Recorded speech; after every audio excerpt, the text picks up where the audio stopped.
We have two main characters that are driving the narrative in the Bone Temple. One is Dr. Ian Kelson, a humanist, a man who is compassionate. And then Sir Lord Jimmy Crystal, he's psychotic. He hasn't developed empathy with him. Evil has prevailed. In a world like this where everyone's fending for themselves and the societal structures don't exist anymore and you have to find a way to make your own, some people choose anarchy and violence and craziness, and some people choose humanity and love. And the movie is really about that, these two separate journeys and how they intertwine.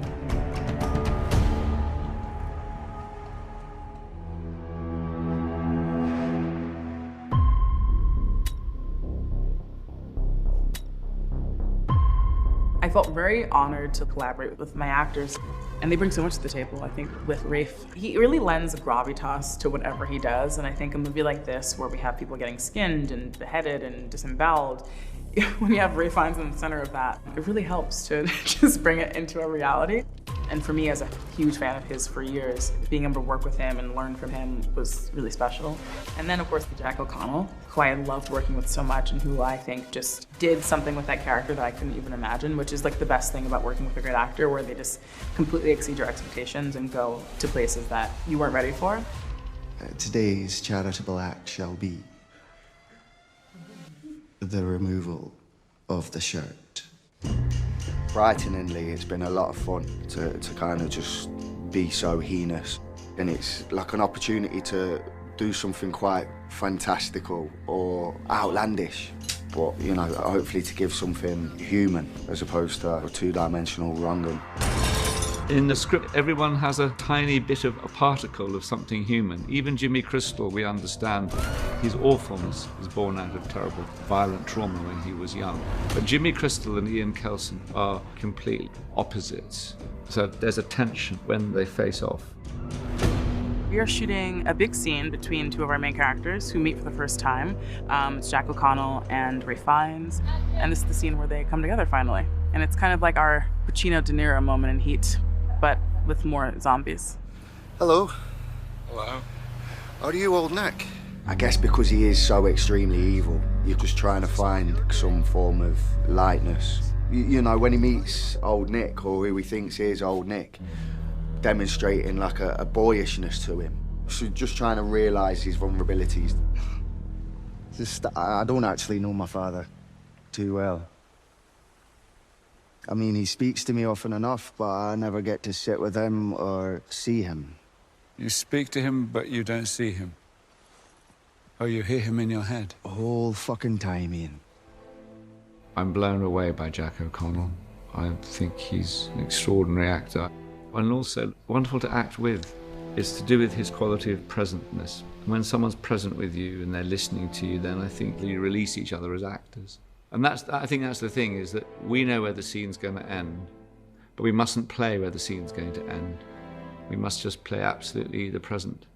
And it's great to work with another actor where that's that sense of, well, we're just talking. It was thrilling. I think he's a brilliant actor. I remember church most of all. That's because we lived next to it. And when the demons came, that's where I hid. You lived in the house next to the church? Right next to it. Was it the rectory? Yeah. Phenomenal. Just a real treat to be opposite Rafe, who I've watched and loved his work for God knows how long. And yeah, just some really beautiful days, just bouncing off him, and yeah, unforgettable. I like you, you're easy to talk to. Not sure I've ever liked anyone before. So, do you think there's an arrangement to be made here, Ian? They say the devil's always up for making a deal.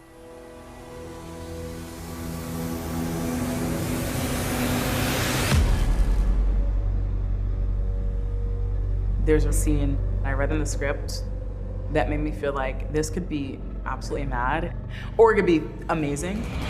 And because of the collaboration between every single department, it became this just amazing, amazing scene that I'm so, so proud of. We have dance, we have music, we have special effects, stunts, and then we have Rafe Fiennes in the center of that. The climax of the film is such a crazy scene, sort of physical, ritual, dance-like thing. We shot that number, if you like, that performance over a number of nights. It was wild. To see Rafe just turn up already with the goods, you could tell he'd put the work in long before rocking up onto set that day. It just kind of makes you go, okay, fair play, that's the standard. He just knocked it out of the park every time. Rafe was great. Rafe was so down for anything, like figuring out what distance up the spire can he go where he doesn't have to be on a wire. And Rafe was like, I'll go to the top. And we're like, sir, we can't just like risk your life, you're a national treasure. He was so game and brought so much to that scene. Just to be around a great performance is often a real pinch yourself moment. And then the cameras will turn around at some stage and they'll say, okay, react to that. You just go, yeah, not a bother. No sweat. I mean, it's absolutely mental. It's insane. Like, but that's what was so exciting about it. And shooting it was super fun.